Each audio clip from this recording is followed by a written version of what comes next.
আসসালামু আলাইকুম রহমতুল্লাহি ওবরাকাতু ইন্নাল হামদুলিল্লাহ ওয়াসসালাতু ওয়াসসালামু আলা নবিয়িনা মুহাম্মদ ওয়া আলা আলিহি ওয়া সাহবিহি আজমাইন। প্রিয় দিনী ভাই ও বোনেরা, মানুষের জীবন খুবই সংক্ষিপ্ত। এই সংক্ষিপ্ত জীবনে মানুষকে স্থায়ী জীবনের জন্য পাথেয় সংগ্রহ করা জরুরি ও কর্তব্য। আল্লাহ রাব্বুল আলামিন মানুষকে স্পেশাল কিছু জায়গা, স্পেশাল কিছু সময়, দিন, রাত এবং মাস দান করেছেন। যেই রাতে, যেই দিনে, যেই মাসে, যেই স্থানে ইবাদত করলে মানুষ অধিক পরিমাণে সওয়াব অর্জন করতে পারে, তার অন্যতম একটি হচ্ছে কোরআনে বর্ণিত আল আশহুর আল হুরুম, অর্থাৎ পবিত্র বা সম্মানিত মাসসমূহ। পবিত্র বা সম্মানিত মাস বলতে চারটি মাসকে বোঝানো হয়েছে। তা হচ্ছে যুলকাদা, যুলহজ্জা, মুহররম এবং রজব। আল্লাহ রাব্বুল আলামিন কোরআনে ইরশাদ করেন, ইন্না ইদ্দাতাশ শুহুরি ইনদাল্লাহি 12 শাহরা ইয়াওমা খালাকাস সামাওয়াতি ওয়াল আরদ।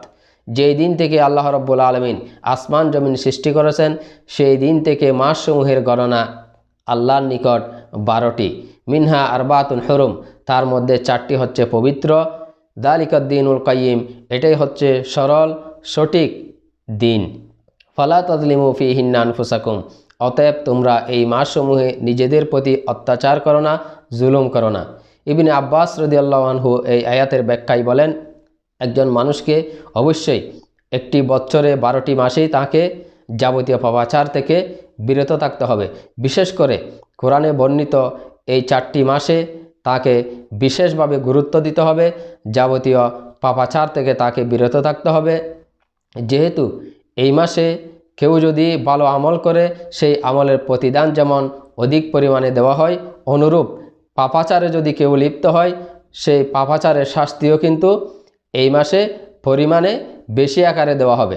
এই জন্য এই মাসে যাবতীয় পাপাচার থেকে বিরত থাকতে হবে।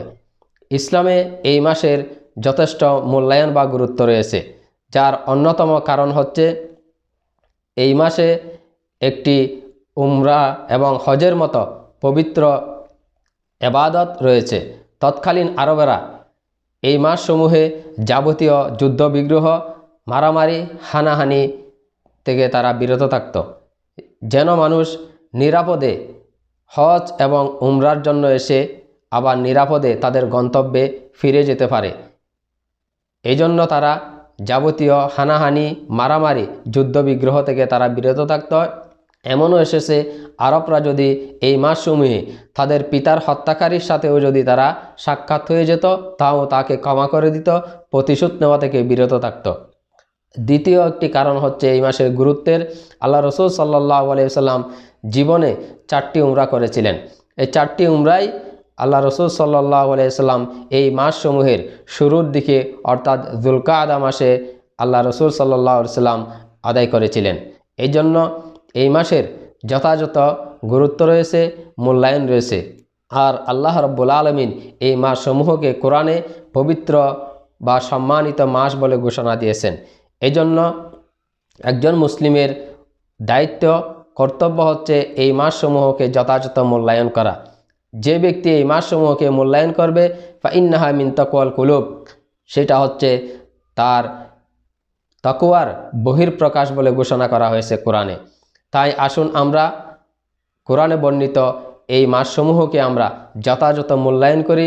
এই মাসসমূহকে আমরা এই মাসসমূহে আমরা বেশি বেশি ভালো আমল করার চেষ্টা করি, পাশাপাশি যাবতীয় পাপাচার, হারাম কাজ থেকে আমরা বিরত থাকার চেষ্টা করি। আল্লাহ রাব্বুল আলামিন আমাদেরকে তৌফিক দান করুন। ওয়া আখিরু দাওয়ানা আনিল হামদুলিল্লাহি রাব্বিল আলামিন। আসসালামু আলাইকুম ওয়া রাহমাতুল্লাহি ওয়া বারাকাতুহু।